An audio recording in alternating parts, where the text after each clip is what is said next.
buenos días. Les damos la más cordial bienvenida al Conversatorio Regional de la Especialidad Laboral, organizado por la Sala de Casación Laboral de la Corte Suprema de Justicia y el Consejo Superior de la Judicatura a través de la Escuela Judicial Rodrigo Lara Bonilla. Iniciando el día de hoy con la primera videoconferencia denominada Interpretación Jurisprudencial en materia de seguridad social, primera parte.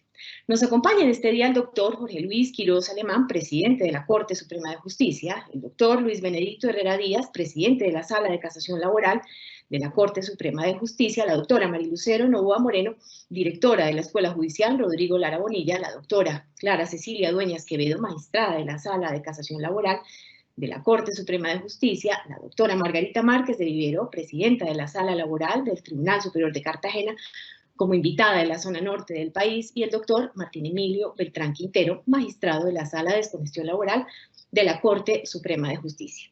Pues bien, en el auditorio virtual de esta actividad contamos con la asistencia de magistradas y magistrados de la Corte Suprema de Justicia, magistradas y magistrados de las salas laborales de los Tribunales Superiores de Distrito Judicial, servidores de la jurisdicción ordinaria laboral de todo el país, además con actores externos que intervienen en el servicio de administración de justicia, a quienes les agradecemos su presencia en este espacio virtual. Pues bien, para dar inicio al acto de apertura, damos la bienvenida a la señora directora de la Escuela Judicial Rodrigo Lara Bonilla, la doctora Marilucero Novoa Moreno. Doctora Marilucero, muy buenos días y adelante. Muy buenos días. Un saludo especial en nombre de la doctora Diana Alessandra Remolina Botía, presidenta del Consejo Superior de la Judicatura, y de la doctora Gloria Estela López Jaramillo, vicepresidente. Saludo especial al doctor Jorge Luis Quiroz Alemán, presidente de la Corte Suprema de Justicia, al doctor Luis Benedicto Herrera Díaz, presidente de la Sala de Casación Laboral de la Corte Suprema de Justicia, a la doctora Clara Cecilia Dueñas Quevedo, magistrada de la Sala de Casación Laboral de la Corte Suprema de Justicia, al doctor Martín Emilio Beltrán Quintero, magistrado de la Sala de Descongestión Laboral de la Corte Suprema de Justicia, a la doctora Margarita Márquez de Vivero, presidenta de la Sala Laboral del Tribunal Superior de Cartagena, a los presidentes y presidentas de la Corte Suprema de Justicia, de las salas laborales de los tribunales superiores, y a los magistrados, magistradas, jueces y juezas, y a todos los empleados que conforman la gran familia de la jurisdicción laboral ordinaria de la rama judicial.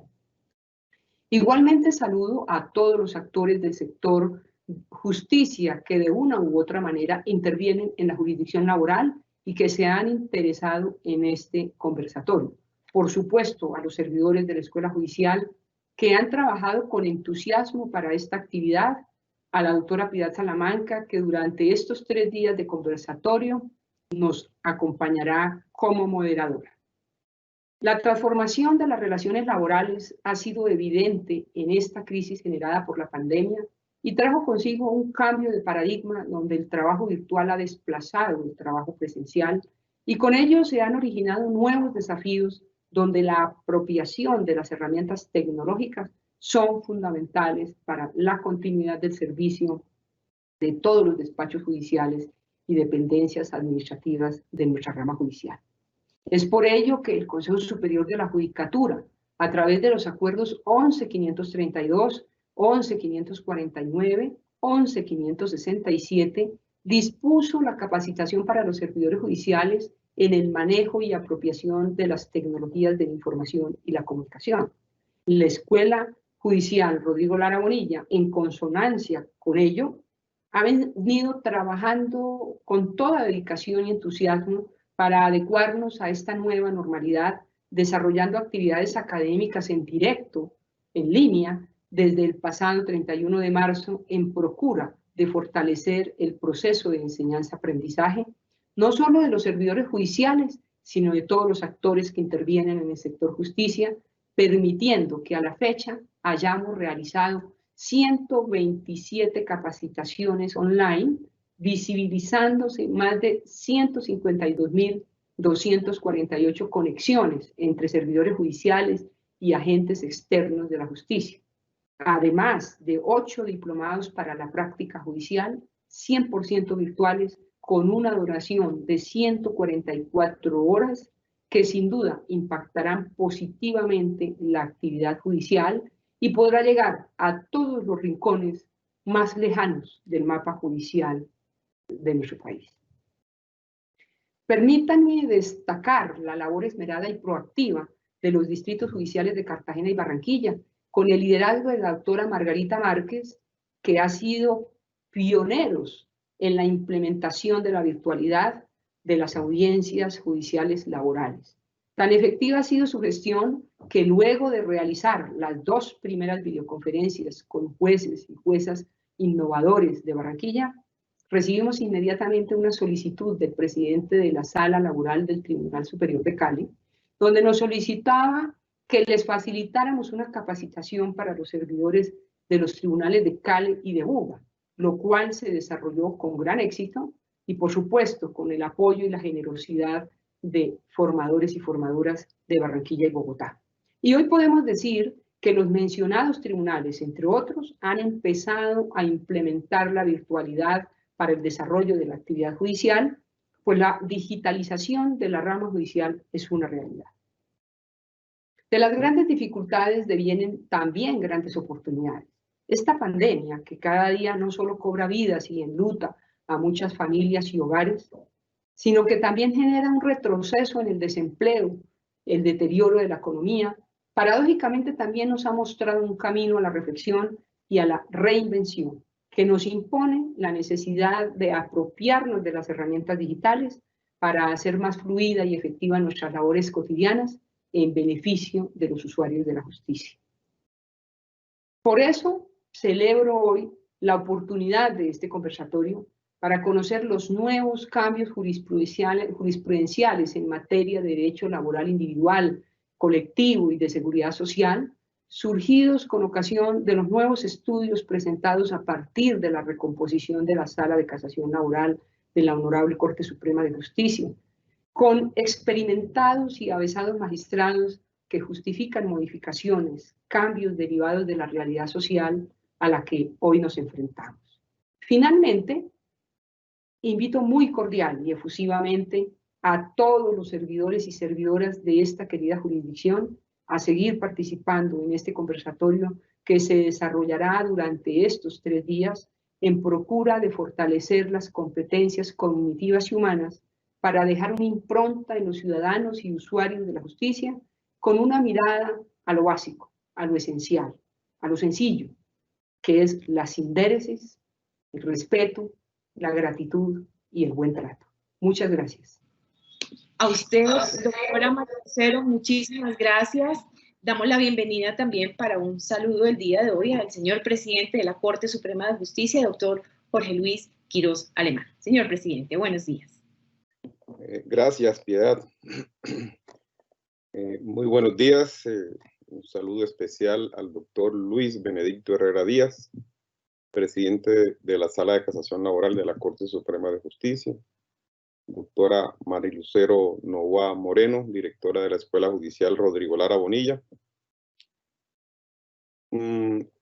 A los compañeros de la Sala de Casación Laboral, a los compañeros de la Sala Laboral de Congestión de la Corte Suprema de Justicia, un afectuoso saludo. Y especialmente un saludo a todos los asistentes a estas videoconferencias, agradeciéndoles la compañía en este evento, de manera especial a todos y cada uno de los asistentes a estas videoconferencias. Quiero simplemente en este breve lapso destacar la actividad que viene desempeñando nuestro presidente de la Sala de Casación Laboral.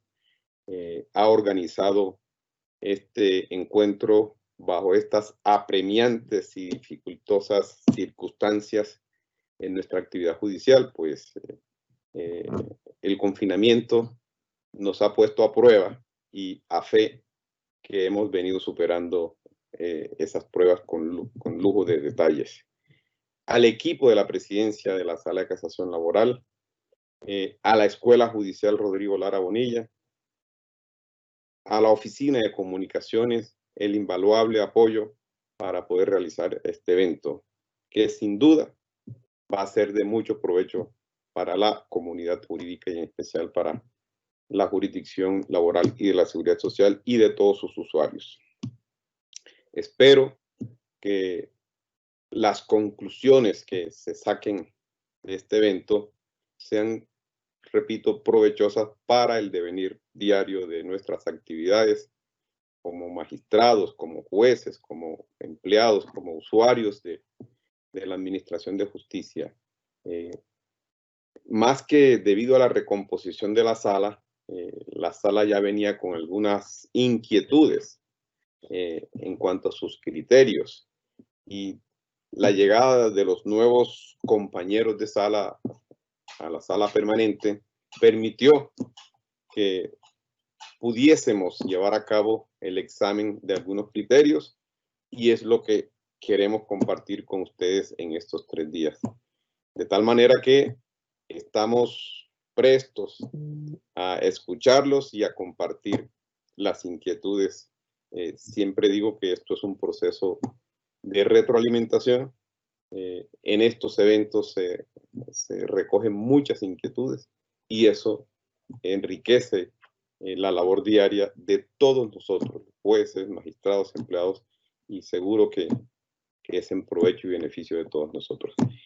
Deseo el mejor de los éxitos en este encuentro. Repito, ojalá y sea del mejor provecho. Muchas gracias a todos y bienvenidos. Muchas gracias a usted, señor presidente de la Corte Suprema de Justicia, doctor Jorge Luis Quirós Alemán. Y ahora damos la bienvenida también a este acto de apertura al señor presidente de la Sala de Casación Laboral de la Corte Suprema de Justicia, doctor Luis Benedicto Herrera Díaz. Doctor, muy buenos días, adelante. Piedad, muy buenos días y muy buenos días a todo el auditorio selecto con el que con toda seguridad contamos el día de hoy. Doy un saludo especial al señor presidente de la Corte Suprema de Justicia, doctor Jorge Luis Quirós Alemán, y agradezco inmensamente las palabras que para la inauguración de este acto ha expresado, pues son de suma satisfacción para esta presidencia de Sala de Casación.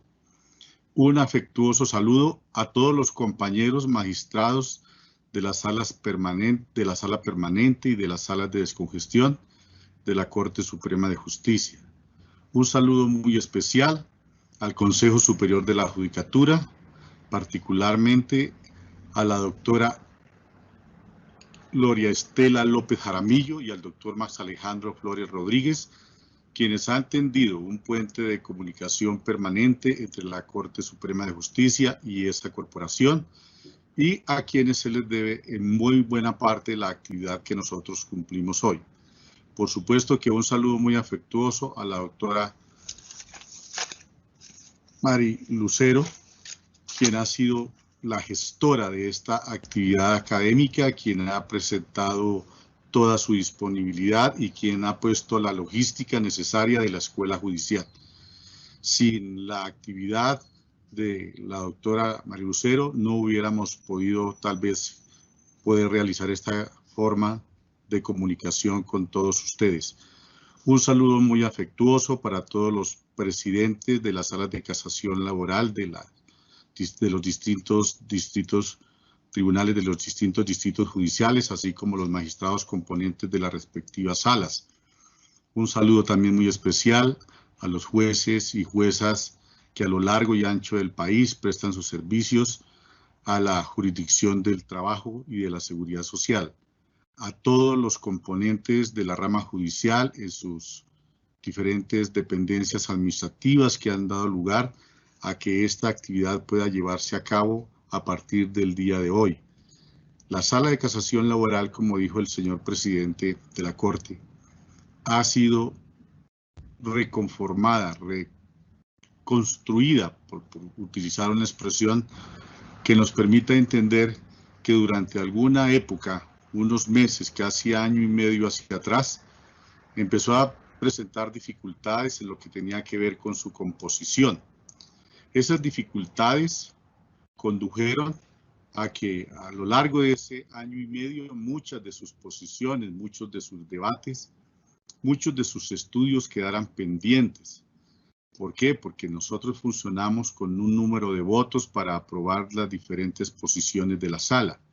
Y a medida que paulatinamente se fueron perdiendo algunos de los cupos por razones diferentes, básicamente por el cumplimiento de los periodos de los respectivos magistrados, se fue poniendo más difícil la resolución de conflictos de gran envergadura para la sala. Este año entramos a 2020 básicamente con 4 magistrados de 7, que son lo normal con los que cuente la Sala de Casación Laboral. De manera que, en términos operativos, la dificultad fue muy grande y por esa razón, muchos de los temas, vuelvo a decir, estaban en el aire, estaban pendientes de resolución. Pero por fortuna, la Corte Suprema de Justicia, en buena hora, pudo reconformar la Sala de Casación Laboral a comienzos de este año. Y contó con sus 7 magistrados, 3 magistrados nuevos, uno proveniente de la academia, el doctor Mauricio Lenis, un hombre de grandes calidades, un hombre luminoso en sus conceptos, el doctor Omar Ángel Mejía, un magistrado del Tribunal de Barranquilla, con todos los saberes positivos en su beneficio, con una absoluta experiencia, con un conocimiento amplísimo del mundo del derecho del trabajo y de la seguridad social, y el suscrito, que venía como magistrado auxiliar de la Sala de Casación Laboral por unas 2 décadas atrás. De manera que esa presencia de estos 3 magistrados puso a tono el trabajo de la Sala, y eso permitió que reestudiáramos con los compañeros que ya venían con anterioridad y planteáramos nuevos puntos de vista. Esos nuevos puntos de vista han arrojado unos enormes resultados que son los que queremos transmitir a través de esta, que ha sido una experiencia que a lo largo de los años anteriores ha cumplido la Sala de Casación Laboral a través de estos conversatorios de carácter regional en principio y de carácter nacional al final del año. De manera que ese va a ser el punto determinante de esta actividad académica. Pero no se escapa a esta actividad académica lo que ha ocurrido con el país, lo que ha ocurrido con el mundo y lo que ha ocurrido, por supuesto, con la rama judicial. Y es el tema que tiene que ver con la pandemia y 2 conceptos básicos que se desprenden de esa circunstancia. 1, al que yo denomino tecnología, y 2, al que denomino también bioseguridad. ¿Qué ocurrió? A la par de que la Sala de Casación Laboral se conforma en este año sobre el mes de marzo con sus 7 magistrados, aparece el fenómeno de la pandemia del COVID-19 y eso genera una crisis de carácter inmediato. Nosotros contábamos de tiempo atrás con una serie de factores que nos pudieran haber permitido desde tiempo antes implementar prácticas tecnológicas, pero lo usual en el ser humano no es que ocurra eso. La adaptación a las nuevas circunstancias generalmente se producen por momentos críticos. Eso fue lo que logramos con este año y, por decirlo, si hay algo que se debe agradecer, es que la pandemia fue el primer momento para que nosotros echáramos mano del uso de herramientas tecnológicas y telemáticas y de esa forma entráramos en los 2 conceptos que he anunciado, tecnología y bioseguridad. La tecnología, ¿por qué? Porque de tiempo atrás el Consejo Superior de la Judicatura había hecho un convenio con Microsoft y contábamos con una plataforma que se llama Office 365, la cual exploramos y aprendimos a reconocer en todas sus dimensiones. Y eso significó aprender a manejar, a manipular, a mecanizar, a practicar, etcétera, etcétera, etcétera. Todo tipo de herramientas, aplicaciones, mecanismos, etcétera, que propone esta plataforma Office 35 o 365 y que viene auspiciada por el Consejo Superior de la Judicatura. De manera que empezamos de forma gradual, paso a paso. Inicialmente con acciones constitucionales, con muy poco tiempo, con el curso de unas semanas, fuimos ampliando la cobertura de trabajo y de esa manera, terminando el mes de mayo, ya y apenas pasados 2 meses de que hubiéramos empezado los temas de confinamientos, los temas de aislamiento social, la Sala de Casación estaba en el 100% de su actividad laboral, solo que con una nueva forma de trabajo, un trabajo absolutamente virtualizado, digitalizado, de manera que cada uno de los pasos que se cumplen al interior de la Sala de Casación Laboral hoy desde la recepción documental de los recursos extraordinarios, de las acciones constitucionales, de las acciones ordinarias, es decir, de todas las competencias con las que cuenta la Corte, hasta el último momento, pasando por registros, repartos, archivos,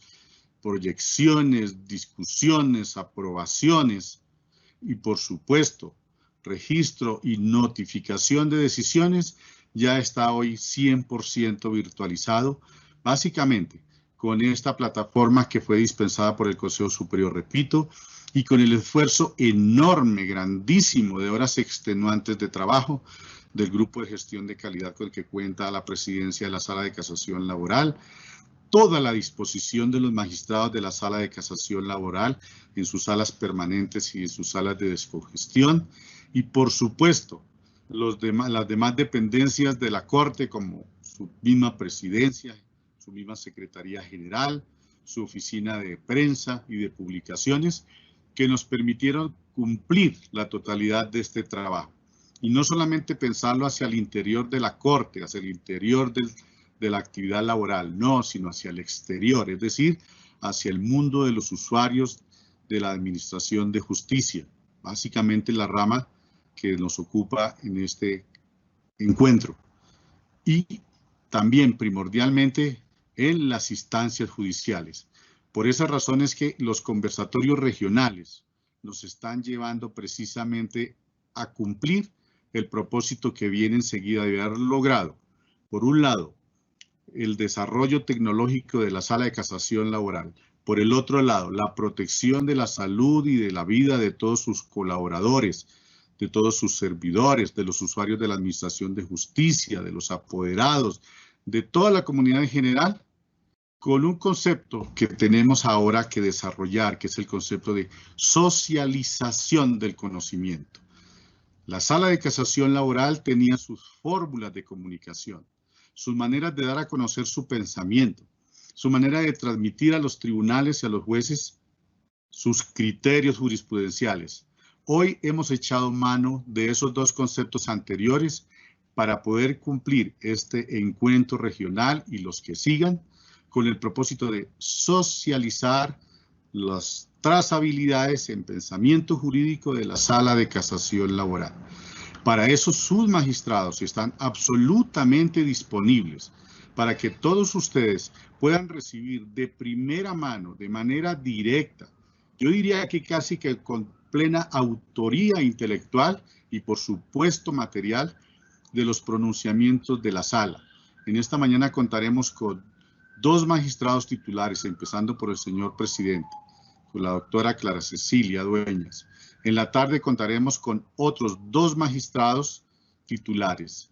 El día de mañana teníamos programada la mañana para poder presentar 2 magistrados titulares nuevos con nuevas ponencias, pero tuvimos que, por razones que tienen que ver con el desarrollo de la actividad en sala plena de la Corte, trasladar esas conferencias al día martes. Entonces, ¿el orden cuál va a ser? En este momento, 2 magistrados. En las horas de la tarde, 2 magistrados nuevos. Mañana en la tarde, 2 magistrados en 3 y 4 y 30. Y el viernes en la mañana, otras 2 ponencias de magistrados titulares. Y en la tarde cerramos con una ponencia en donde daremos cobertura total a estos conceptos de bioseguridad, tecnología y socialización jurídica del pensamiento de la sala. Este trabajo lo vamos a hacer con el propósito de que ustedes conozcan, como ya lo he dicho, de manera directa, por quienes realizan de forma absolutamente entregada su actividad al seno de la Sala de Casación Laboral. Y contaremos también con la participación de los queridos compañeros magistrados de las salas de descongestión, quienes realizarán una actividad que para nosotros es muy importante, que es presentar las conclusiones de cada una de las temáticas jurídicas tratadas. Y por supuesto, también echaremos mano de los queridos compañeros magistrados de los tribunales superiores, porque hemos dividido para estos encuentros el país en 4 regiones: región norte, región sur, región centro y región oriente. De esa manera, en cada una de las presentaciones, según ustedes han visto, tendremos presencia regional que tiene que ver con estas temáticas. Así contaremos, por decir algo, con la doctora Margarita Márquez como presencial de la región del norte. Contaremos con la doctora Marta Rudo-Espina como presencial de la región del centro. Contaremos con el doctor Valencia Manzano, magistrado del Tribunal de Cali, como de la región sur del país. Con la doctora Lucrecia Gamboa como representante de los tribunales, de los jueces del circuito, de los jueces de pequeñas causas laborales, de todo el sector oriente del país. De manera que no solamente englobamos los conceptos jurídicos, sino también englobamos la actividad laboral en estos encuentros regionales.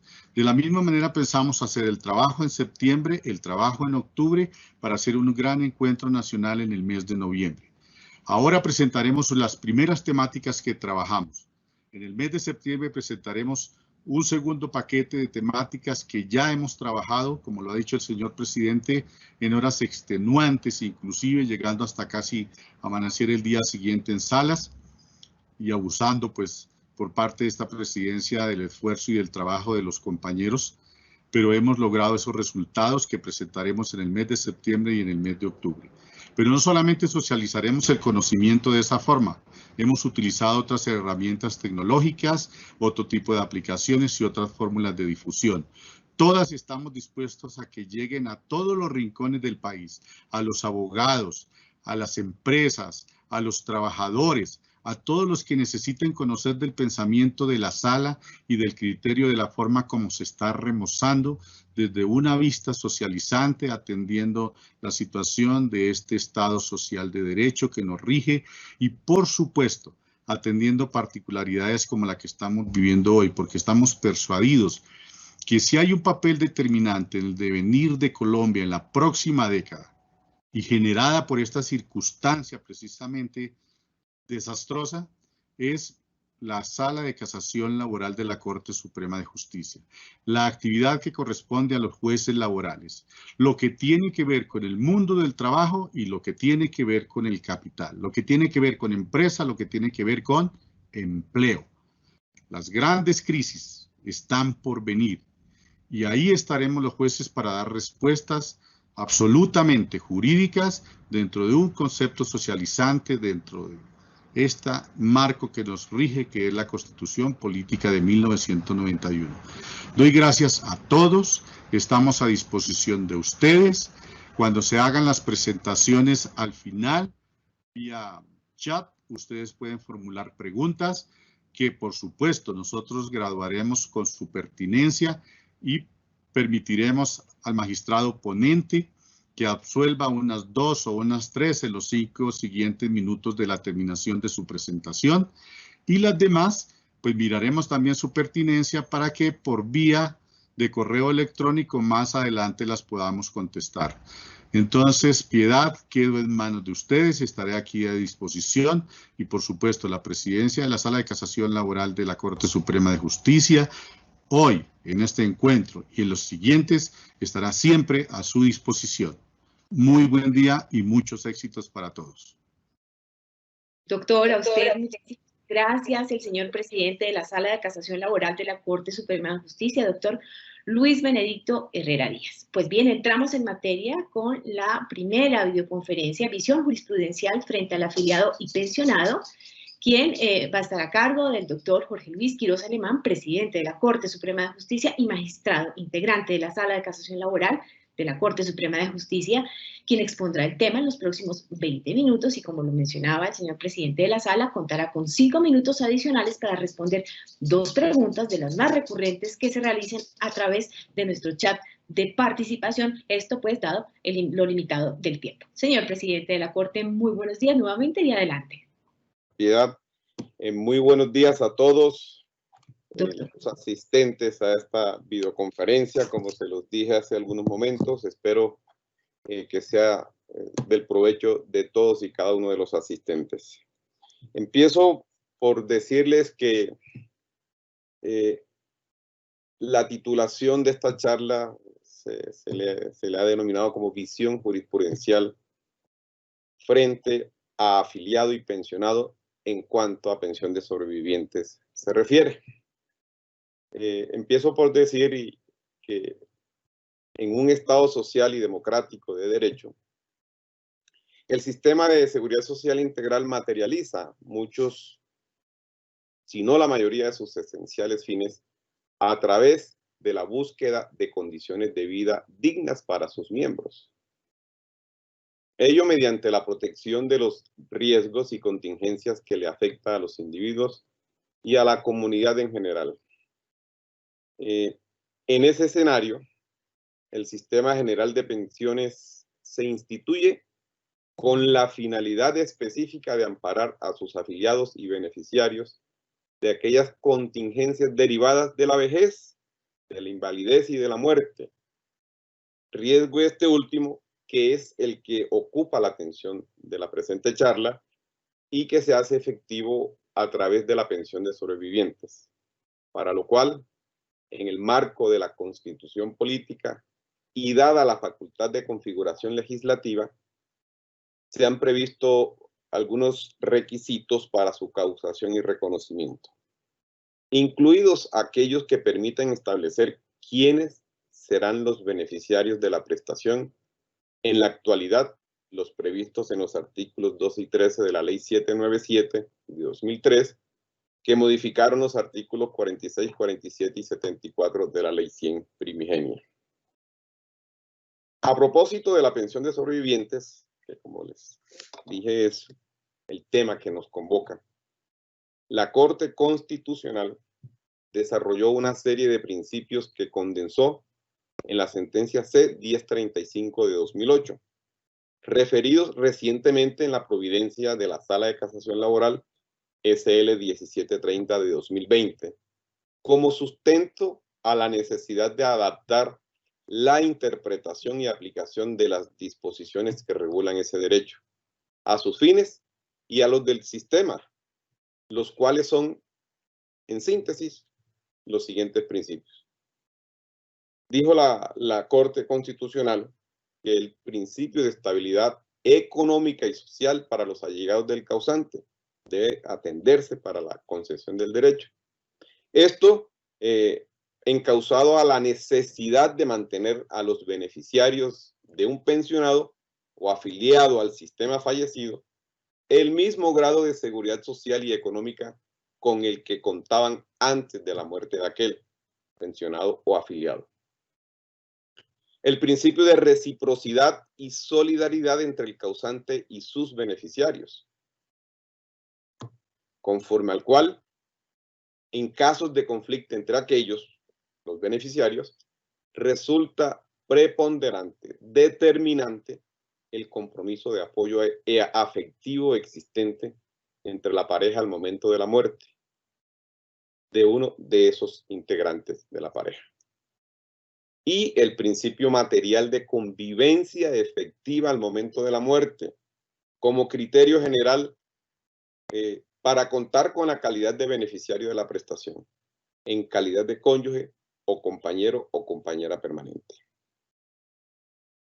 Hasta esta decisión de la Sala, la SL 1730 de 2020, la Corte Suprema de Justicia, a través de su Sala de Casación Laboral, había sido enfática en señalar que la convivencia mínima requerida para ostentar la calidad de beneficiario de la pensión de sobrevivientes, tanto para cónyuge como para compañero o compañera permanente, era de 5 años, independientemente de si el causante de la prestación era un afiliado o un pensionado, ello en aplicación, dijo la Corte hasta hace pocos días, de lo dispuesto en el literal A del artículo 47 de la Ley 100, que fue modificado por el 13 de la Ley 797. Así, precisó la Corte, desde la sentencia con radicación 32393 de 2008, del 20 de noviembre, y fue reiterado desde entonces a través de muchas de sus sentencias. Para solo mencionar la 45600 de 2012, la SL 793 de 2013, la SL 1402 de 2015, la SL 14068 de 2016, la SL 347 de 2019, solo para mencionar un ejemplo de cada anualidad, en donde la Sala de Casación Laboral reiteró ese criterio que fijó en la sentencia del 20 de mayo de 2008, la 32393.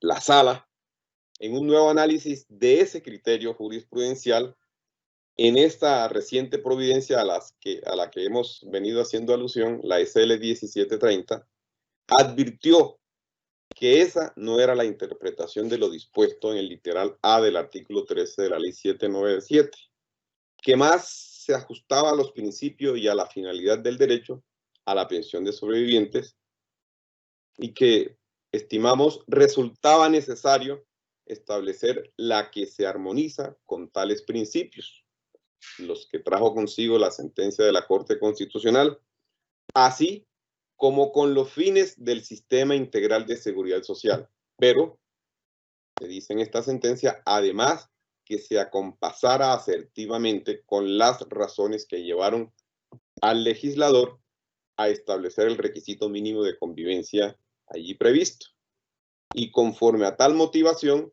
bajo qué presupuesto debería o debía operar tal exigencia. En efecto, en la revisión del alcance de la norma en cuestión, se tuvieron en cuenta las consideraciones expuestas por la Corte Constitucional en las sentencias C-1176 de 2001, C-336 de 2014 y la C-1094 de 2003.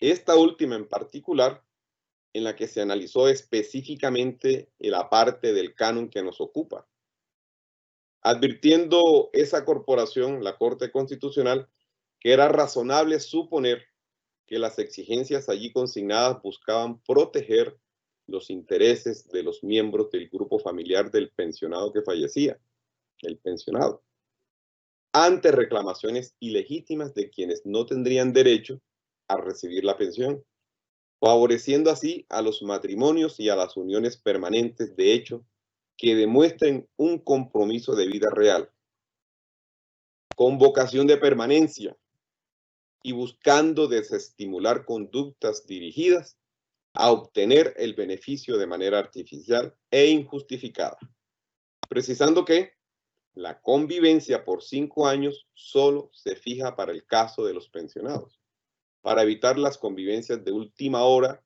con quien está a punto de fallecer, con el único propósito, con la única finalidad de acceder a la pensión de sobrevivientes.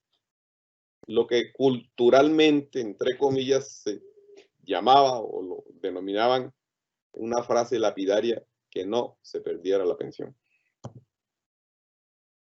Verificada la redacción del precepto legal, es decir, el literal A del artículo 13 de la Ley 797, en verdad se advierte con claridad que la exigencia del tiempo mínimo de convivencia de 5 años allí exigida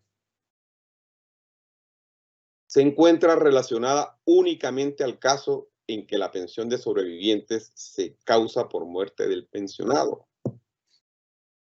Una exégesis distinta, una intelección diferente, comportaría la variación de su sentido y alcance, toda vez que no puede desconocerse tal distinción que fue expresamente prevista por el legislador. En este orden, me permito recordar el texto del literal A bajo estudio, en cuanto dice que son beneficiarios de la pensión de sobrevivientes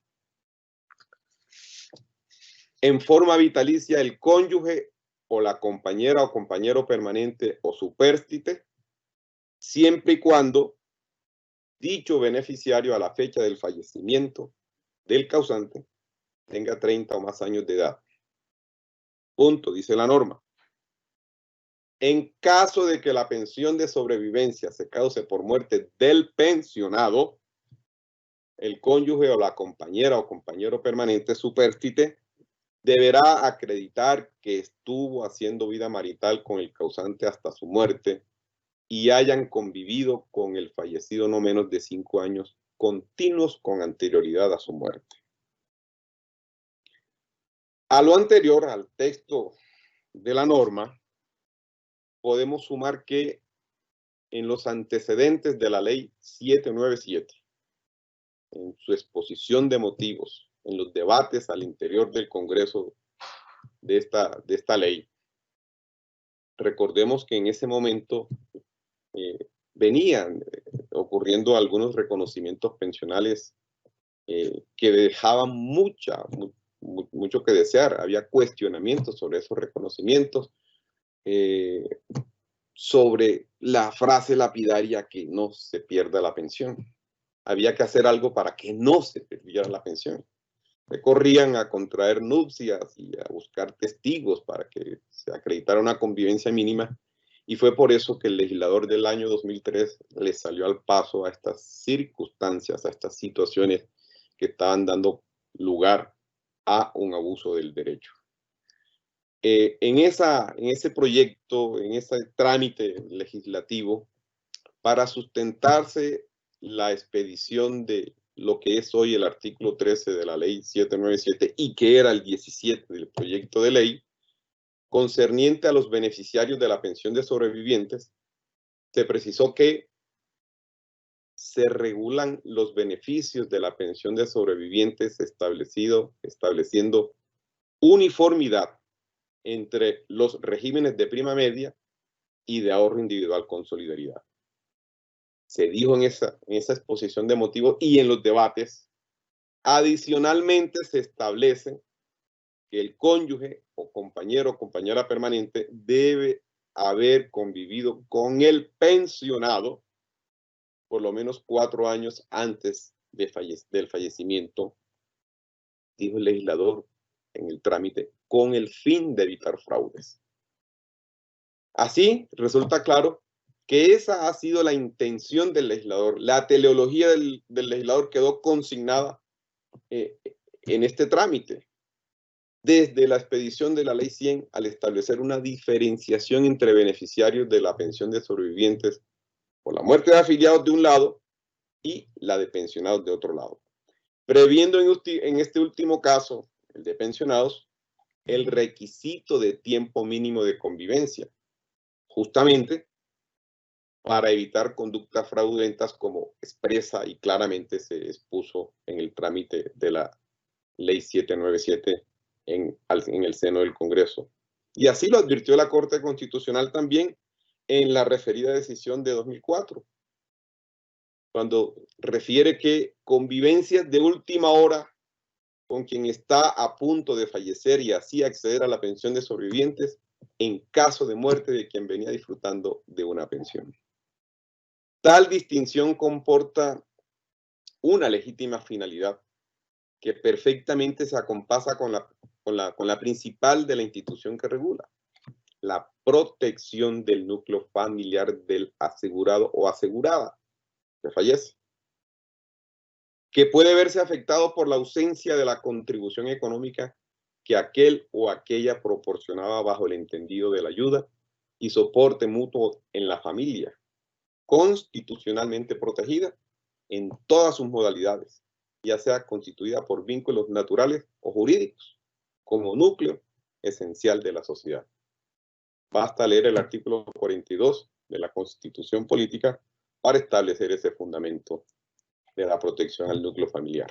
En este caso, por el fallecimiento de un afiliado al Sistema General de Pensiones o, como ya se ha expuesto, de un pensionado cuyos beneficiarios deben, en tratándose del cónyuge o compañero permanente, demostrar la convivencia de 5 años.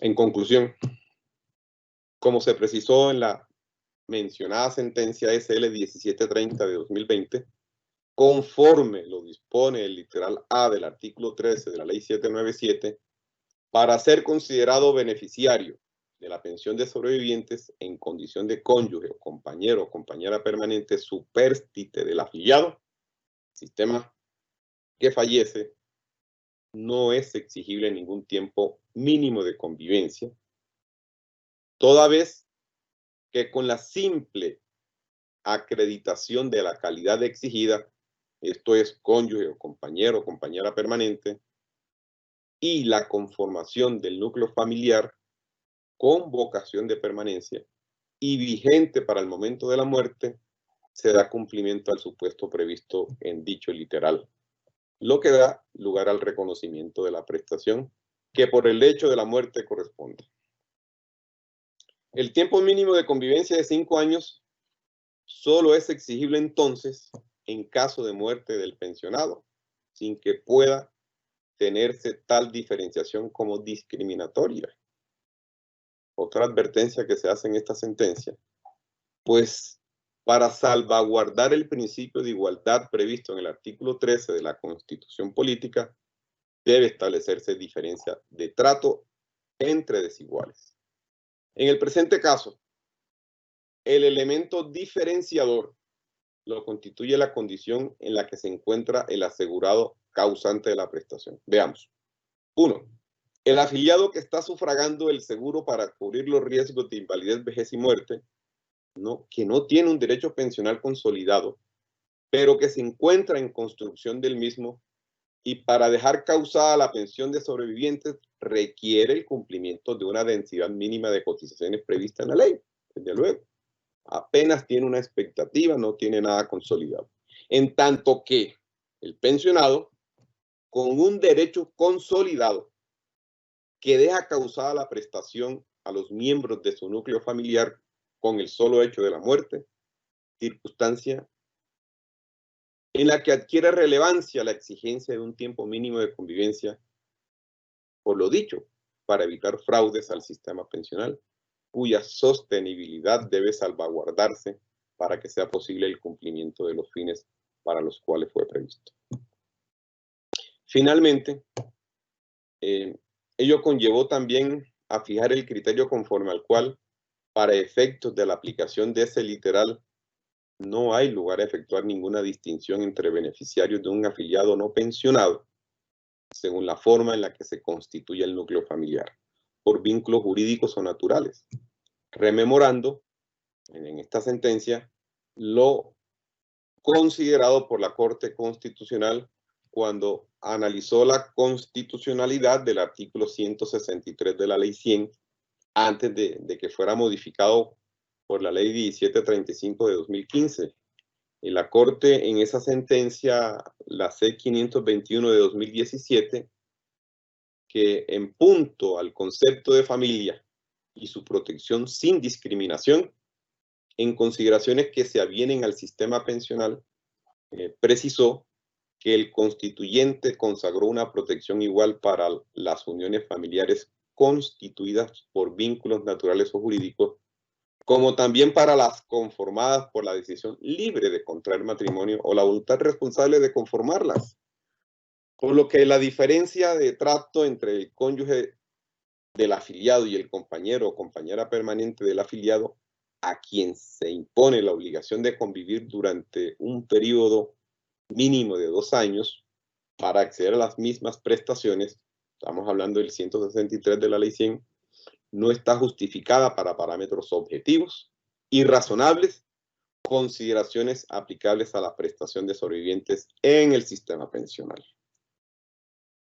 Además, para finalizar, la inquietud de lo dispuesto en el artículo 10 del decreto 1889 de 1994 se soslayó en cuanto a que para efectos de la pensión de sobrevivientes causada por la muerte de un afiliado, se considera compañera o compañero permanente la última persona que haya hecho vida marital con aquel durante un lapso no inferior a 2 años. Precisó la Sala que, además de imponer requisitos adicionales a los establecidos en la ley, esta norma, llegamos a la conclusión que fue subrogada por el artículo 2.2.3 del Decreto Único Reglamentario 1833 de 2016, por lo que debe acudirse a la noción constitucional de familia.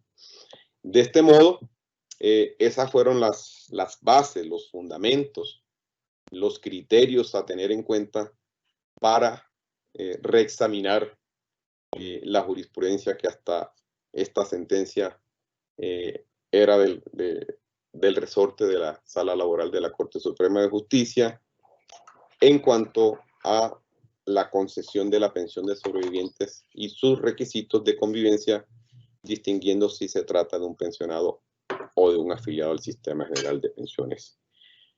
Muchas gracias y quedo atento a sus inquietudes. Muchas gracias, señor presidente. Pues bueno, como lo anunciamos al inicio de su ponencia, vamos a dar paso a las dos preguntas más recurrentes que nos han formulado a través del chat los asistentes a esta videoconferencia durante los próximos 5 minutos. Doctor Quirós, la primera pregunta es, ¿qué motivó la decisión de revisar el criterio jurisprudencial que había sido sostenido durante más de 12 años para fijar un nuevo alcance de la norma, doctor? Gracias. A ver, la nueva lectura desprevenida de la norma, contrastada con una mirada a la realidad y que ha sido en muchos casos puesta en evidencia en los procesos y que demuestra que el alcance hasta ahora fijado al supuesto fáctico para el reconocimiento de la calidad de beneficiario de la pensión resultaba de algún modo insuficiente para la verdadera y efectiva protección del núcleo familiar de un afiliado, como quedó expuesto hace un momento, que se encontraba forjándolo ese derecho cuando ocurre el hecho inesperado de su muerte. Ocurrido este hecho, deja en unas condiciones de desprotección a ese núcleo familiar cuando no alcanzaba ese tiempo mínimo de convivencia, pese a que la familia inicia desde el momento mismo en que se resuelve su conformación con el ánimo de permanencia, con independencia si es por lazos jurídicos o naturales. Se protege ese núcleo familiar que queda desprotegido por la muerte del afiliado. Gracias, Piedad.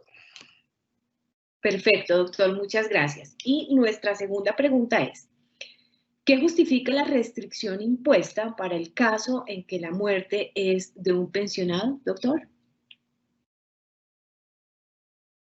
Creo que de algún modo durante mi intervención se aborda el tema.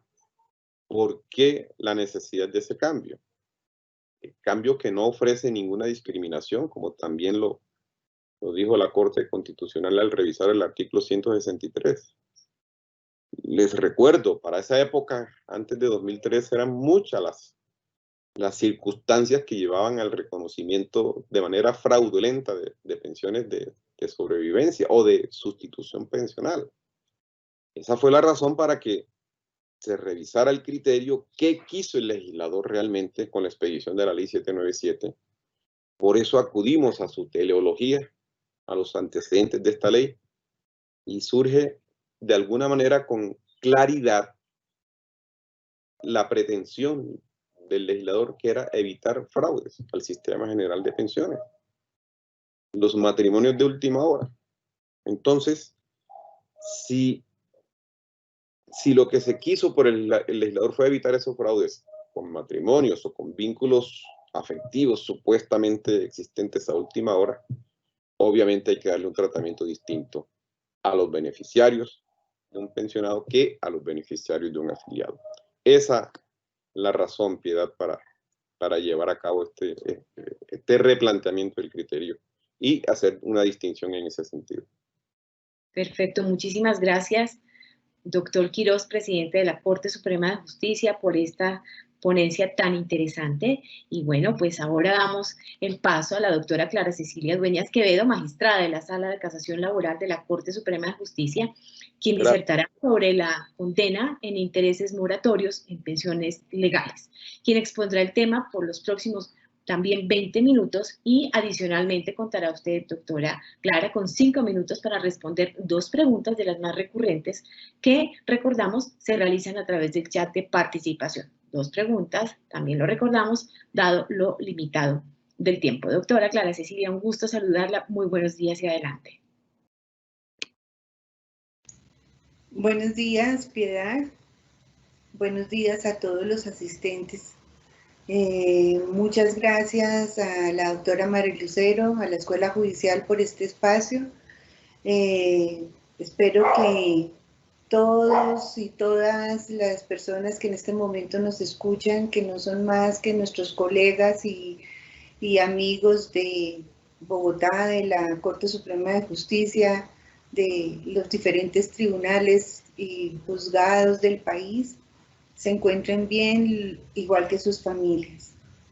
Bueno, en este espacio, como lo anunció Piedad, vamos a compartir con ustedes una nueva visión de la Corte frente al pago de los intereses moratorios para todas las pensiones legales.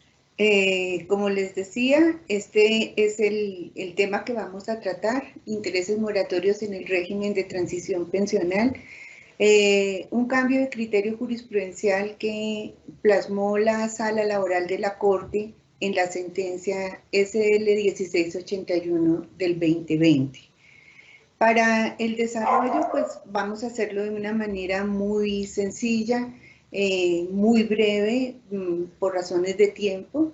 Vamos a tratar estos tres temas: contextualización, en qué consistió el cambio jurisprudencial y cuáles son las conclusiones de esta nueva visión de la Sala Laboral de la Corte. Para contextualizar el tema, comencemos entonces por señalar muy brevemente en qué consistió el asunto judicial que se puso a nuestra consideración. El demandante en este caso pretendía el reconocimiento y pago de la pensión de jubilación prevista en la Ley 71 del año 1988, junto con el retroactivo, mesas que se hubieran podido causar y los intereses moratorios previstos en el artículo 141 de la Ley 100. La primera instancia le concedió la pensión de jubilación por aportes. Le concedió otras prestaciones, pero frente a los intereses absolvió y en su lugar concedió a esta persona la indexación. Apelada la decisión ante el Tribunal de Medellín, en este caso, si yo no lo recuerdo mal, estableció que confirmaba el reconocimiento de la pensión bajo los parámetros de la Ley 71 del año 1988, pero que revocaba esa condena que se hizo a la indexación para en su lugar condenar al pago de los intereses moratorios con fundamento en el artículo 141 de la Ley 100. Ese es el caso a grosso modo. Pues bien, llegado esto a sede de casación por recurso extraordinario que formuló en este caso Colpensiones, la sala comenzó por revisar cuáles eran los antecedentes jurisprudenciales que hay sobre la materia o que había sobre la materia hasta ese momento, y pudo establecer que a partir de la sentencia 18-273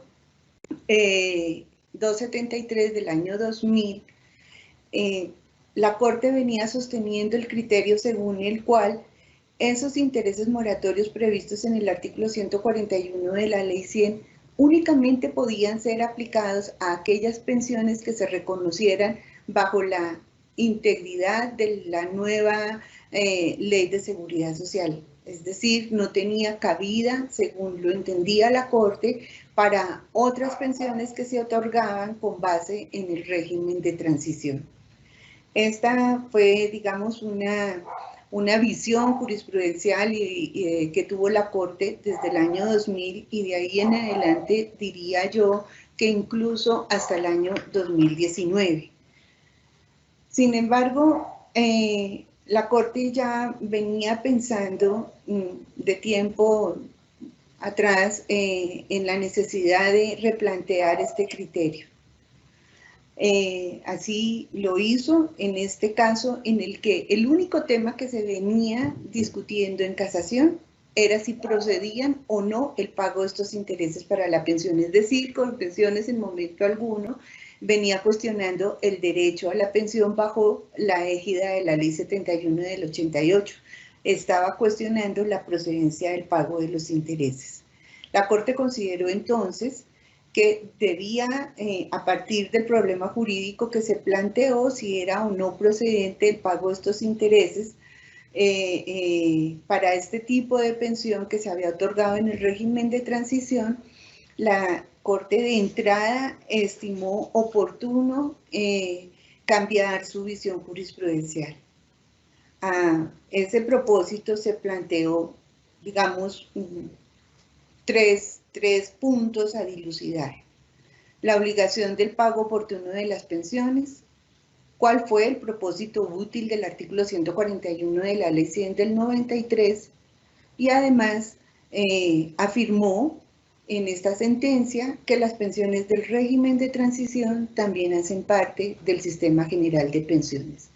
Cada uno de estos puntos los desarrolló de la siguiente manera. En cuanto a la obligación del pago oportuno de las mesadas pensionales y de la pensión, la Corte estableció que el artículo 53 de la Constitución Política establece de una manera clara e inequívoca que para las pensiones legales, sin hacer distinción de ninguna clase, para las pensiones legales hay una obligación del Estado y de las entidades encargadas del pago de esta prestación, y esas dos obligaciones inequívocas son: una, el pago oportuno de pensiones, y dos, el reajuste periódico de esas pensiones. ¿Para cuáles? Para todas las pensiones legales, ya sea las pensiones de vejez o para las personas que estén en edad de pensión o jubilación, para las personas que estén en estado de debilidad manifiesta por invalidez, discapacidad, o para los grupos familiares de las personas o de los pensionados que vienen disfrutando de una pensión. ¿Y cuál es la razón de ser de esto? Pues todos sabemos que finalmente el constituyente estaba pensando en este caso que ese ingreso periódico y mensual de las pensiones para este grupo o estos grupos de personas, pues no es nada diferente a su mínimo vital, al ingreso con el cual subsisten ellos o las familias que de ellos puedan depender. Y en ese sentido, pues el pago periódico de una pensión es absolutamente necesario y obligatorio. Pero se preguntaba la Corte también, ¿y qué razón hay para diferenciar entre un grupo de pensionados y otros? ¿O qué razón hay para otorgarle este beneficio a aquellos pensionados que obtienen su prestación bajo la égida de la Ley 100 y otros que también bajo la égida de la Ley 100, pero en el artículo 36, con fundamento en otras normativas, solo en tres aspectos puntuales, como todos lo sabemos: edad, tiempo. Y en ese sentido, la Corte sencillamente consideró, a partir también de la sentencia 601 del año 2000 de la Corte Constitucional, cómo esas pensiones legales no distinguen entre los diferentes tipos de pensiones. De allí concluyó que unos y otros pensionados pues tienen el poder o la facultad de reclamar el pago oportuno de sus prestaciones, y en caso de que no se les conceda como lo ordena la ley, pueden reclamar obviamente el resarcimiento del daño o el perjuicio causado a través de el pago de los intereses. Para todos ellos, para todo este grupo de personas, la pensión representa su fuente de subsistencia, y desde ese punto de vista deben contar todos con un mecanismo legal que les permita la reparación de los perjuicios. Esa, digamos, en cuanto a este primer punto de la obligación del pago oportuno de las prestaciones. Ahora, no solamente se detuvo la Corte en eso, también analizó cuál fue el propósito útil del artículo 141 de la Ley 100. Y partió de algo que es indiscutido y ha sido indiscutido, digamos, por todos los sectores. Y es que siempre se ha considerado, siempre ha habido un consenso alrededor del punto en que si hay mora en el pago de estas prestaciones, igual todos deben ser resarcidos por el perjuicio causado.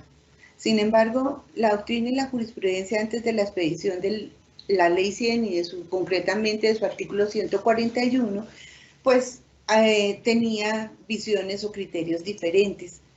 Había un grupo de doctrinantes y, por qué no, también de jueces, para quienes la indemnización que se causaba por la mora en el pago de estas prestaciones, pues debía repararse según lo establecía el artículo 8º de la Ley 10 del año 72, esto es por cada día de retraso a un día de salario.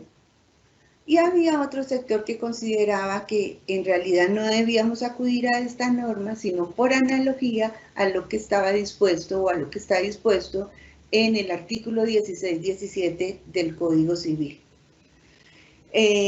Muchas fueron las discusiones que se dieron alrededor de estas dos visiones de reparación. De hecho, en algunas sentencias de la Corte Constitucional se pueden advertir las discusiones sobre el particular en las sentencias 367 del año 2005 y en la que ya mencionamos en la sentencia 601 del año 2001. Para concluir sencillamente, o concluye la Corte con esto, que el artículo 141 de la Ley 100 pues zanjó esa disparidad de criterios al indicar cómo se liquidan los intereses moratorios para todas las pensiones legales. En ese orden de ideas, pues, se superó a criterio de la Corte las discusiones que había alrededor de estas dos tesis. En el tercer punto que quiso analizar la Corte es el relacionado, por supuesto, con que si este artículo aplica o no para las pensiones del régimen de transición, si estas hacen parte o no del Sistema General de Pensiones. Pues bien, la respuesta de la Corte fue unánime en el sentido de señalar que la Ley 100 tuvo como eje central el de unificar la pluralidad de regímenes pensionales. Ese tal vez es uno de los ejes centrales de la Ley 100. Así lo previó en su artículo 15 al crear el sistema único y universal del Sistema General de Pensiones, para señalar sencillamente quiénes estaban afiliados, quiénes son afiliados voluntarios, quiénes son obligatorios, etcétera, temas que todos nosotros conocemos realmente bien, pero en lo que sí debíamos recabar era en la intención del legislador de unificar esa pluralidad de sistemas. Ahora, la ley también previó pues lo que todos conocemos como el régimen de transición. ¿Para quiénes? Para ciertos segmentos de la población que en un momento dado estaban próximos a pensionarse, ya fuera por edad o por tiempo de servicios. Pues la ley para ellos previó algunas prerrogativas, pero solamente en 3 aspectos puntuales, como ya lo habíamos mencionado: edad, tiempo de servicios o semanas de cotización y el monto de la prestación. Pero, como lo dice textualmente también el artículo 36, las demás condiciones y requisitos aplicables a estas personas para acceder a la pensión de vejez se regirán por las disposiciones contenidas en la Ley 100 de 1993.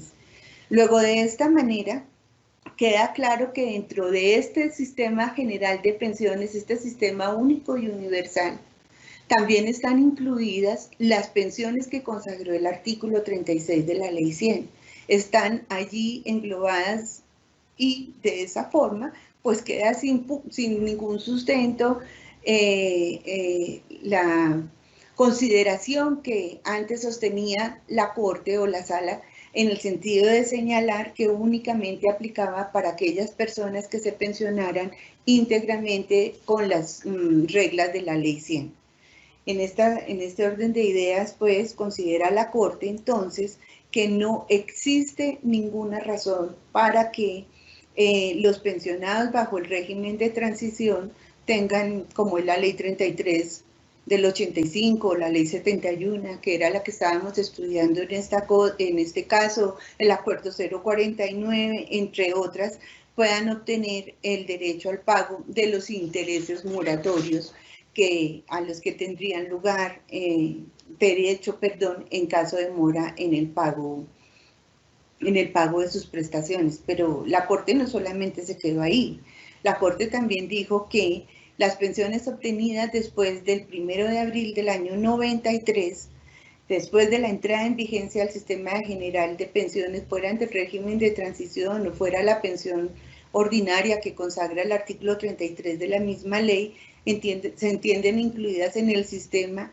con todo lo que ella implica. Dijo la Corte textualmente, en materia de convalidación de tiempos, instrumentos de financiación como cálculos actuariales, bonos pensionales o las cuotas partes pensionales, topes pensionales, reajustes, ingreso base de liquidación, causación de intereses moratorios, entre otras materias. Así concluye la Corte entonces que es incorrecto afirmar que el artículo 141 de la Ley 100 no aplica para las pensiones que se hubieran otorgado con fundamento en el régimen de transición. En conclusión, podemos decir, el artículo 53 de la Constitución Política obliga al Estado y a las entidades de previsión social a garantizar el derecho al pago oportuno y al reajuste periódico de las pensiones legales, y esta premisa legal pues no hace ninguna distinción frente a la fuente legal o tipo de pensión de que se trate. En segundo lugar, el artículo 141 de la Ley 100 tuvo como propósito unificar la disparidad de criterios doctrinales y jurisprudenciales frente a la materia y para resarcir los perjuicios ocasionados conforme a las reglas previstas en esa misma disposición. Y por último, las pensiones del régimen de transición, salvo en 3 aspectos puntuales, edad, tiempo de servicios y montos, se rigen por las disposiciones de la Ley 100 y en consecuencia hacen parte del Sistema General de Pensiones. Así, la Corte recogió el criterio anterior y por mayoría absoluta de la Sala textualmente señaló que abandona su criterio jurisprudencial anterior y en su lugar postula que los intereses moratorios del artículo 141 de la Ley 100 de 1993 aplican a todo tipo de pensiones legales reconocidas con posterioridad a la entrada en vigencia del Sistema General de Pensiones. Como corresponde, la Corte no sola se ocupó de hacer una debida argumentación, sino que además recogió los argumentos que existían en precedentes anteriores, entre otros en todas estas sentencias que estamos mencionando, a las que hizo alusión la Corte Suprema, entre muchas otras. Sería imposible entrar a señalarlas todas, pero en últimas recogió su criterio, cumpliendo con el deber de transparencia, citando estas providencias y argumentando de manera suficiente y válida las razones que la motivaron o la llevaron a cambiar su visión. Esto es lo que la Corte planteó y pues en este momento estamos a disposición de ustedes para responder las inquietudes que tengan. Muchas gracias.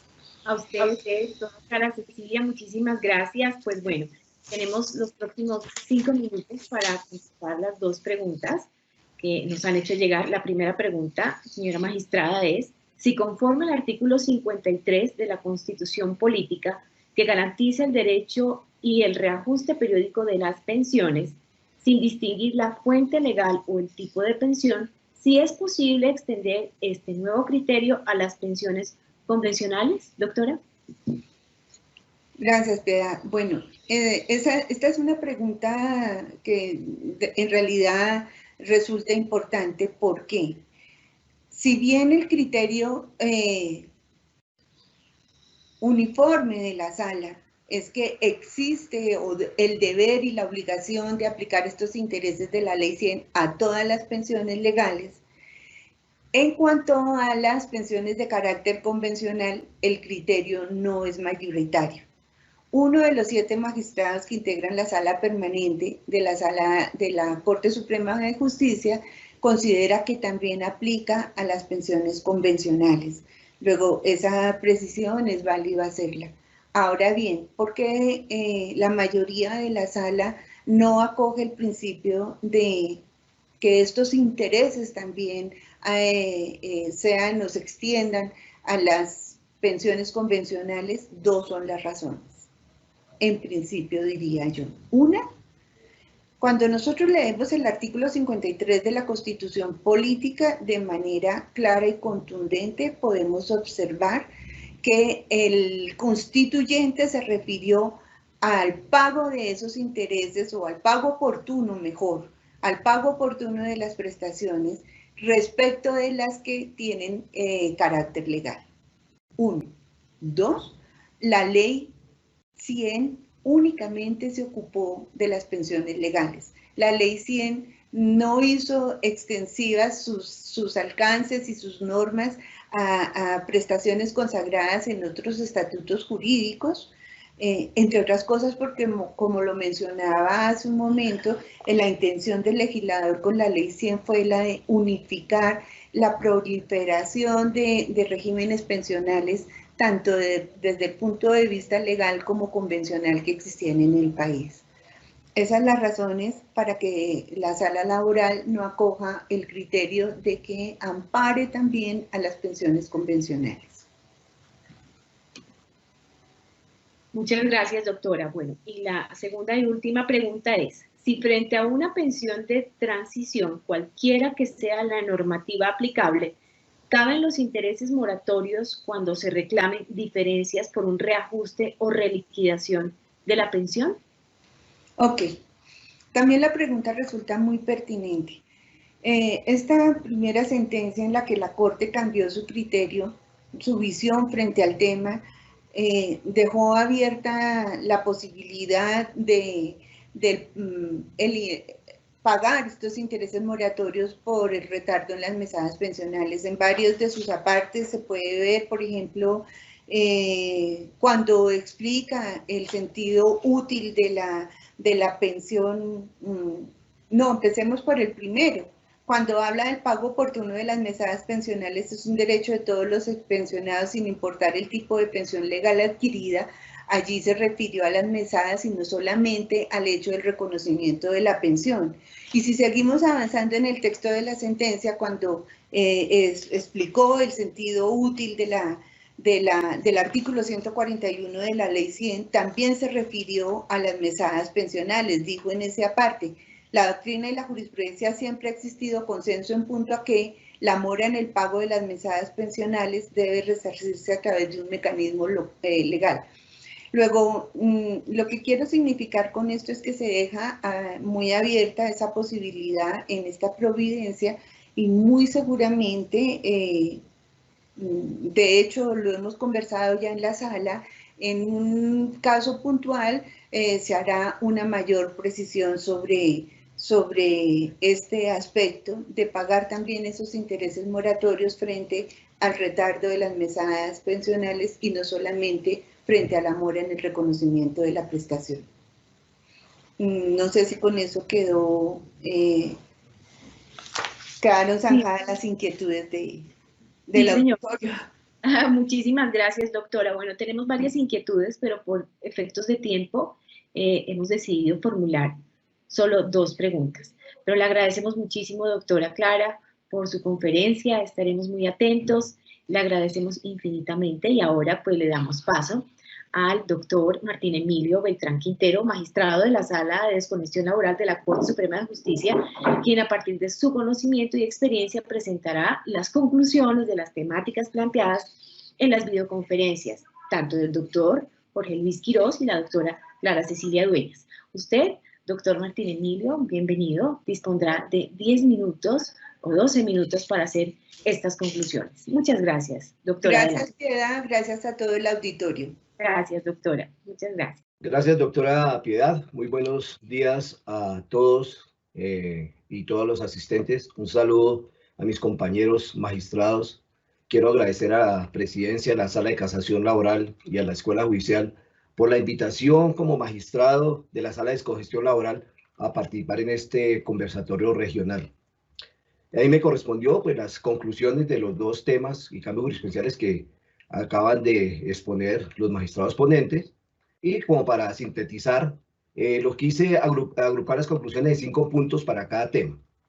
En cuanto a la sentencia de la SL 1730 del 2020, del doctor Jorge Luis Quirós Alemán, sobre el término de convivencia mínima para obtener la pensión de sobrevivientes según se trate del fallecido de un afiliado o un pensionado, como una primera conclusión, tenemos que el nuevo criterio sobre la interpretación correcta del literal A del artículo 13 de la ley 797 del 2003, que aumentó a 5 años el término mínimo de convivencia de 2 años que traía el original artículo 47 de la ley 7 del 93 para la cónyuge o compañera permanente de un pensionado. Esta norma de la ley 7 también hablaba era de pensionado. Tal como bien lo determinó la sentencia de casación, pues no es posible, de acuerdo con la nueva interpretación, pues extenderlo o aplicarlo cuando el fallecido sea un afiliado.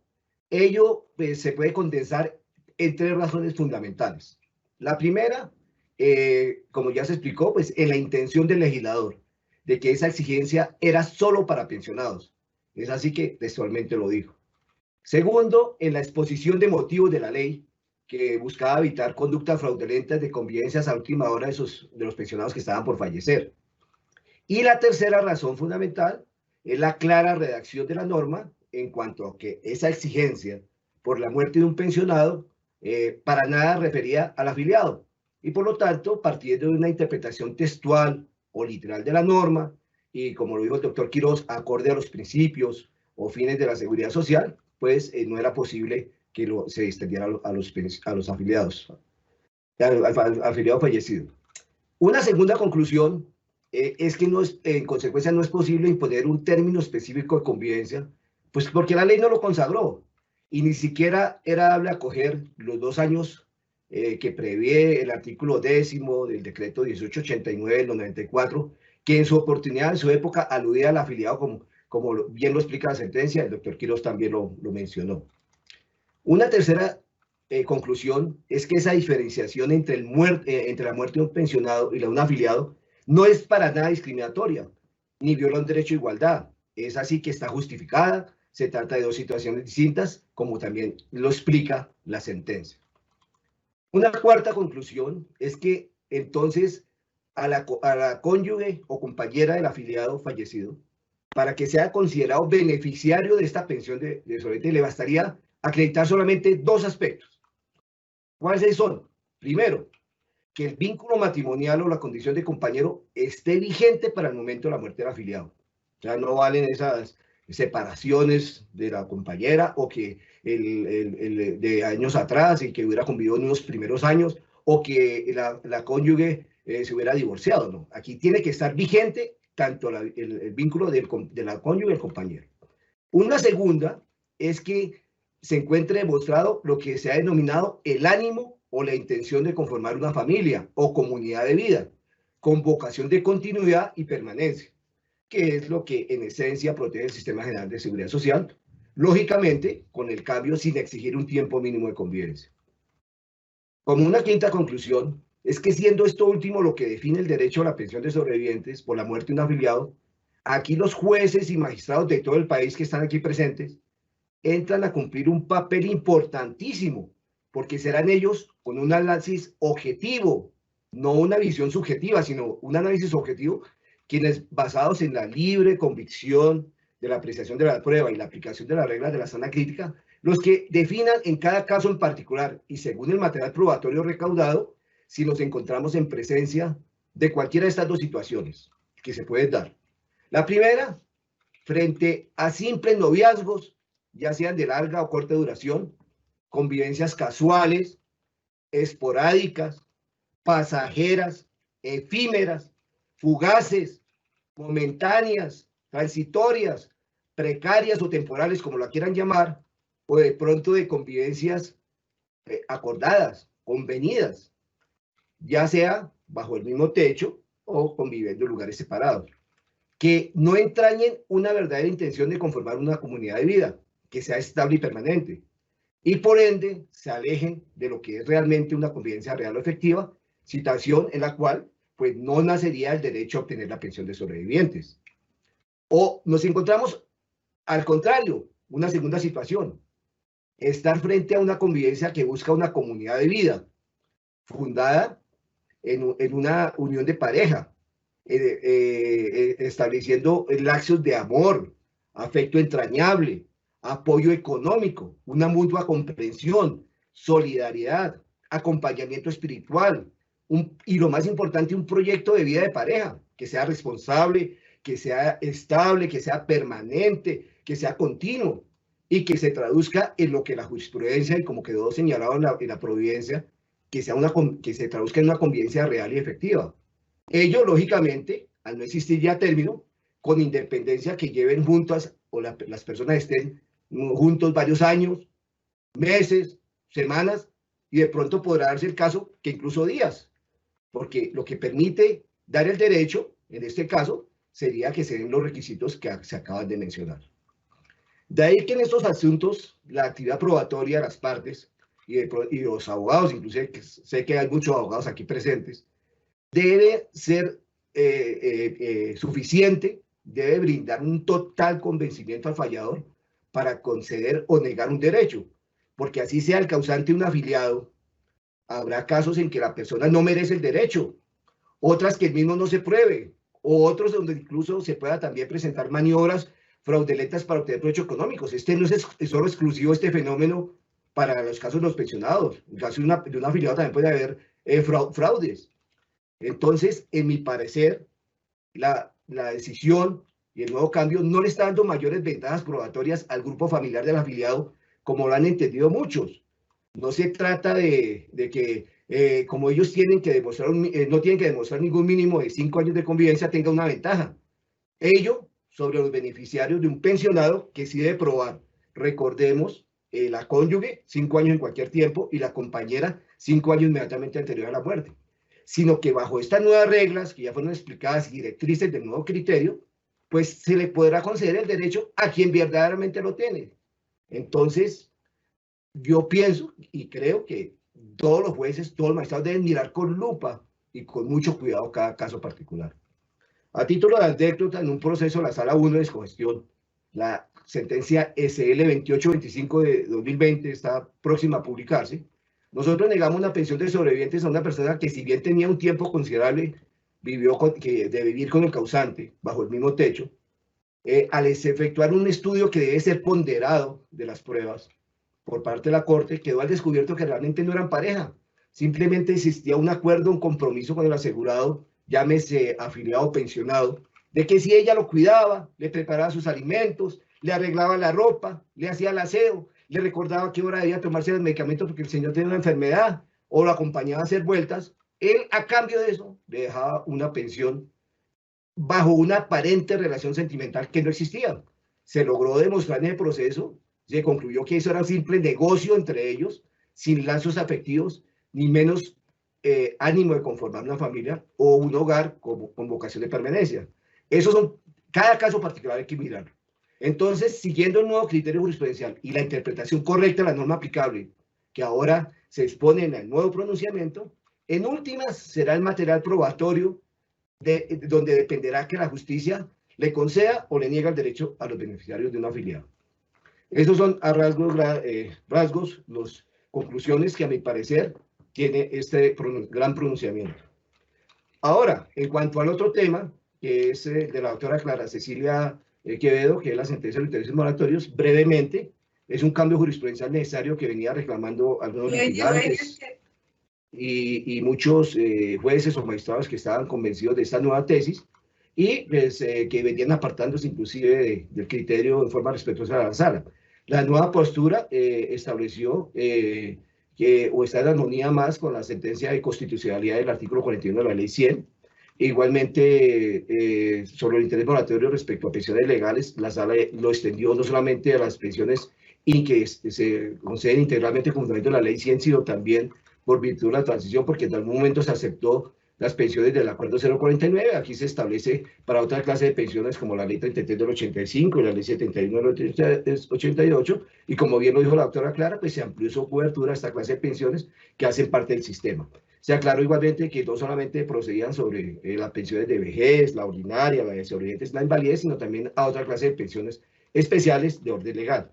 Y lo otro importante es que dicho interés moratorio lo será solo frente a pensiones legales reconocidas con posterioridad a la entrada en vigencia del Sistema General de Pensiones. ¿Qué quiere decir esto? Que excluye las que se hubieran otorgado con anterioridad a la Ley 100 del 93. Por lo tanto, pues esas son como las grandes conclusiones y esperemos los nuevos pronunciamientos sobre los dos puntos que habló la doctora Clara en las preguntas, sobre la posibilidad de extenderlo a las pensiones convencionales o el criterio, si se confirma o no, sobre las reclamaciones de reliquidación o reajuste de pensiones, tratándose así sea una pensión de transición. Muchas gracias. Esto es por la premura del tiempo, las conclusiones a grandes rasgos, y le retorno el uso de la palabra a la doctora Piedad. Doctor, muchísimas gracias por sus conclusiones. Gracias por acompañarnos en este espacio con las conclusiones de las pasadas videoconferencias que ofrecieron el doctor Jorge Luis Quiroz y la doctora Clara Cecilia Dueñas. Bueno, y ahora damos la bienvenida a nuestra invitada regional de la mañana de hoy, la doctora Margarita Márquez de Vivero, presidente de la Sala Laboral del Tribunal Superior de Cartagena, representante de la zona norte del país para ese encuentro, y quien nos presentará la perspectiva de la región en torno a los cambios jurisprudenciales expuestos en esta actividad académica. Doctora Margarita, usted dispondrá de 10 minutos para desarrollar su conferencia. Doctora Margarita, muy buenos días y adelante. Muchas gracias, Piedad. Adelante, doctora, muchas gracias, bienvenida. Presento un cordial saludo a los doctores Jorge Luis Quiroz Alemán, presidente de la Honorable Corte Suprema de Justicia, al doctor Luis Benedicto Herrera Díaz, presidente de la Sala Casación Laboral, a la doctora Clara Cecilia Dueñas, a la doctora Marilucero Novoa, directora de la Escuela Judicial Rodrigo Lara Bonilla, a todos los magistrados de la Corte que nos acompañan, a los magistrados y magistradas de los diferentes tribunales del país, a los jueces de la República, a todos los servidores judiciales y todos los intervinientes que hoy nos acompañan en esta videoconferencia. Para las salas laborales de los tribunales superiores que conforman la zona norte, integradas por Riohacha, Santa Marta, Valledupar, Barranquilla, Cartagena, Sincelejo, Montería y San Andrés, presentamos una felicitación inmensa para la sala laboral y para el liderazgo del doctor Luis Benedicto Herrera Díaz, por la transformación de la modalidad de la prestación del servicio de la Sala de Casación Laboral, incentivando la utilización de los sistemas informáticos y telemáticos como herramienta para no paralizar el servicio público de administración de justicia frente a la situación de pandemia que presenta el país y el mundo entero. Creando una cultura digital, herramientas que una vez implementadas serán la forma de trabajar en la justicia, habida cuenta que garantizan la transparencia y la mejor forma de acceder los ciudadanos a la justicia en el menor tiempo posible.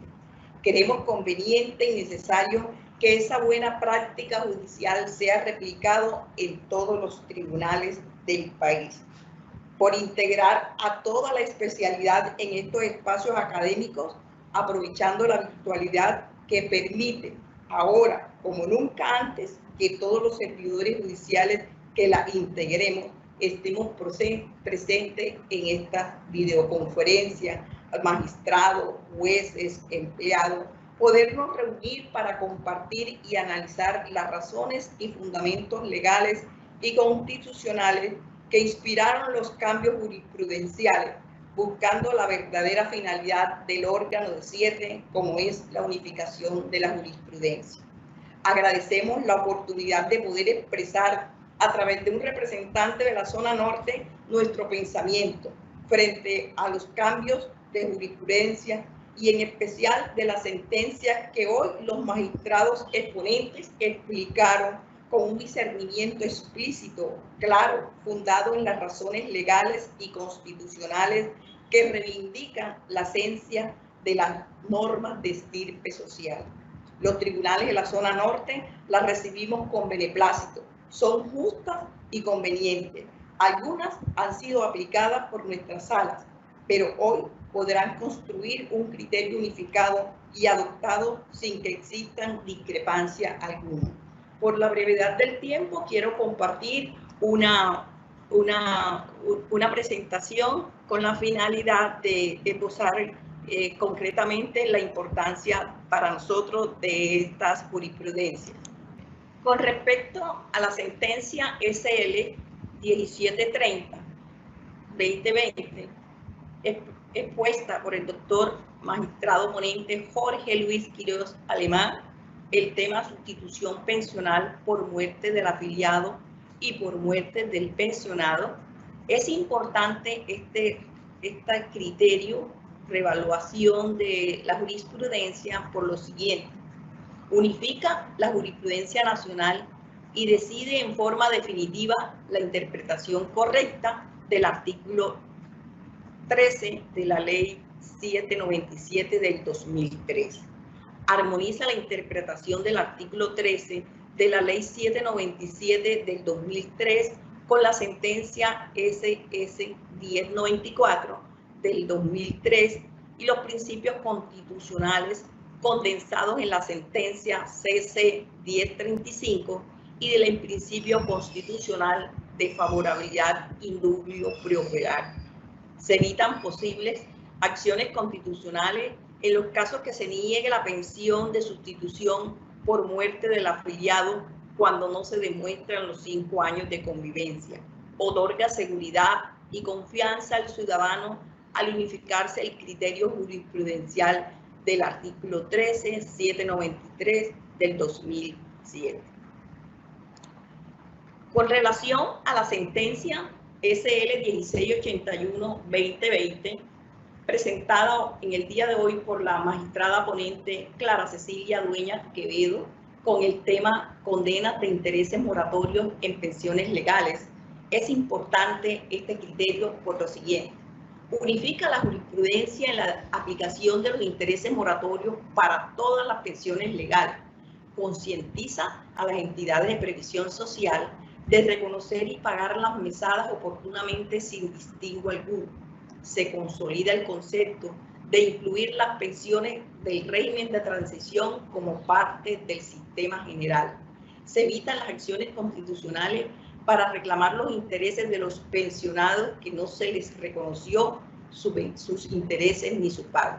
Fortalece la confianza, seguridad jurídica y contribuye la eficiencia y eficacia de la administración de justicia.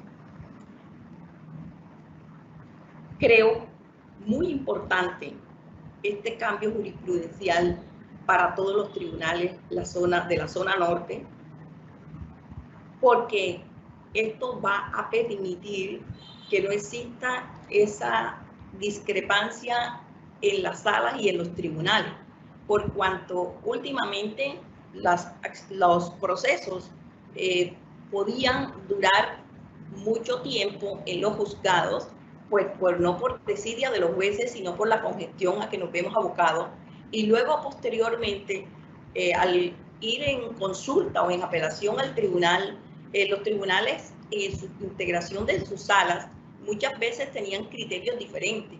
Eso conllevaba a tener que derrota de ponencia, luego después salvamento de voto, para luego después, al salir la decisión, la persona afectada podía acudir a las acciones constitucionales. Era un tiempo también que el ciudadano tenía que esperar para que las acciones constitucionales a través de la Corte Constitucional establecieran pues el derecho que él pretendía obtener a través de la jurisdicción ordinaria, y debido a los diferentes criterios pues no podía ser reconocido. llegando a la conclusión que allí transcurría mucho tiempo y la persona se sentía como muy, no estaba no había adquirido la confianza, por cuanto ellos no entienden cómo que el criterio de un tribunal difiere del criterio de otro tribunal y de la sala. Creo conveniente y necesario que todos los tribunales hagamos un proceso de análisis y reflexión, buscando la manera de lograr que se unifiquen esos criterios, porque esto lo que da es seguridad a la sociedad. También eleva la majestad de la justicia. También, bueno, la zona norte quiere aprovechar este momento para decirle que se siente muy agradecida por tenerlos en cuenta y que estaremos prestos para todos los conversatorios. Muy respetuosamente, pues le podemos presentar a la Sala de Casación Laboral nuestra inquietud también, no solamente en que estos espacios sean para definir criterios jurídicos, sino también nos gustaría poder compartir para que nos escuchen sobre las diferentes situaciones administrativas que se presentan dentro del desarrollo de la conformación de nuestra legislación, de nuestra jurisdicción. Sabemos pues que están en proceso de estudio la ley 270, las reformas a la justicia, y creo que podrían pues con el respeto que ustedes merecen poder abordar un tema también a través de estos conversatorios, para que a través de las zonas que han creado ustedes podamos explicarles la necesidad de tener una reingeniería de los tribunales y los juzgados. Necesitamos apoyos técnicos de especialistas como ingenieros de sistemas, ingenieros de industriales, para que nos ayuden a este proceso de digitalización y de volver los despachos judiciales como despachos virtuales, lo cual es el beneficio más grande que recibirá la ciudadanía, porque es el mejor acceso del ciudadano a la justicia y de la transparencia. Mil gracias. Le retorno la palabra a la doctora Piedad. Muchísimas gracias, doctora. Qué gusto saludarla. La doctora Margarita Márquez de Vivero, presidente de la Sala Laboral del Tribunal Superior de Cartagena, quien, como lo mencionábamos, representante de la zona norte del país para este encuentro, quien nos presentó la perspectiva de la región en torno a los cambios jurisprudenciales expuestos en esta actividad académica. Bueno, finalizamos este primer conversatorio. Las palabras de cierre a cargo del señor presidente de la Sala de Casación Laboral de la Corte Suprema de Justicia, doctor Luis Benedicto Herrera Díaz. Doctor. Gracias, Piedad. Muy gentil. Estoy inmensamente feliz porque hemos logrado un cometido que en las 2 décadas pasadas no recuerdo haber visto. Y es que contamos con la participación de casi 700 contactos. La doctora Margarita me corrige, pero tal vez en la ciudad de Cartagena hubiéramos podido hacer un encuentro en una sala de convenciones como las que ustedes manejan de esta dimensión. La fortuna de la tecnología es esta. Ha sido gratuita, ha sido inmediata, ha sido cómoda y, por supuesto, ha sido supremamente exitosa. Felicito a los compañeros magistrados de la Sala de Casación Laboral en su sala permanente y las exposiciones que se hicieron, magníficas, claras, rotundas y, por supuesto, asequibles al pensamiento de cualquier magistrado, juez, abogado, con obviamente, con absoluto reconocimiento de la autonomía judicial que corresponde a todo juez de la República. Nosotros queremos es informar el criterio que rige la sala y por el cual orienta el reconocimiento de derechos. Lo que estamos es socializando esta tarea y lo han hecho magníficamente los magistrados que en esta jornada de la mañana han cumplido esa tarea. Total que, como dice Margarita, que los magistrados de los tribunales, que los jueces del circuito, que los jueces de pequeñas causas conozcan de manera directa, de boca de quienes escriben, discuten, debaten y resuelven la uniformidad de la jurisprudencia en la sala de casación laboral, yo creo que eso no tiene comparación. Total que para los 700 asistentes, esperamos que en esta tarde ustedes multipliquen esa comunicación con otras personas que puedan conocer las posiciones que ha adoptado la sala de casación laboral en dos nuevas temáticas. En lo que tiene que ver con el principio de la condición más beneficiosa y su aplicación según el criterio de la Sala de Casación Laboral de la Corte Suprema de Justicia. Y en lo que tiene que ver con la pensión de vejez en el régimen de ahorro individual con solidaridad. Tendremos al doctor Iván Mauricio Lenis y tendremos al doctor Fernando Castillo Cadena. Y en razón del segundo, haremos este conversatorio en las horas de la tarde a partir de las 3, creo que seremos ya más puntuales, hasta las 4:30, con la zona oriente. Entonces, por eso contaremos con la presencia de la doctora Lucrecia Gamboa, que será quien nos colabore con las conclusiones, con la presentación regional, y con las conclusiones nos colaborará el magistrado de la sala de descongestión, de las salas de descongestión, el doctor Carlos Arturo Guarí Jurado. No se olvide, queridos compañeros, que la Escuela Judicial, con nuestra querida doctora Marilucero Novoa Moreno, está con puertas abiertas virtuales para que su educación, su capacitación esté al día. Ya saben ustedes que contamos con una cantidad de diplomados enorme, que casi que terminan siendo gratuitos, con unos horarios absolutamente flexibles, con un número de horas más que suficiente, casi que mejor que ir a estudiar a otros lugares del mundo, 144 horas. Total que la capacitación está a nuestra disposición. Hoy que estamos desde nuestros hogares, conservándonos, cuidándonos, protegiendo a nuestras familias, que estamos desarrollando nuestro trabajo como nunca antes lo hacíamos, también tenemos derecho a capacitarnos. Aprovechemos que la Escuela Judicial nos brinde estas herramientas y este mecanismo ya hemos visto es exitoso. Un enorme abrazo, un gran saludo y un muy buen almuerzo. Gracias, Piedad. Doctora, usted, muchísimas gracias. Lo decía, y agradecemos a todos los participantes el día de hoy, a los señores magistrados de la Sala de Casación Laboral, a su señor presidente, al señor presidente de la Corte. Un saludo muy especial a la doctora Marilucero Novoa, de la escuela, directora de la Escuela Judicial Rodrigo Lara Bonilla, por este apoyo que hemos logrado tener de parte suya y de todo su equipo para lograr esta transmisión con el éxito que ha llegado.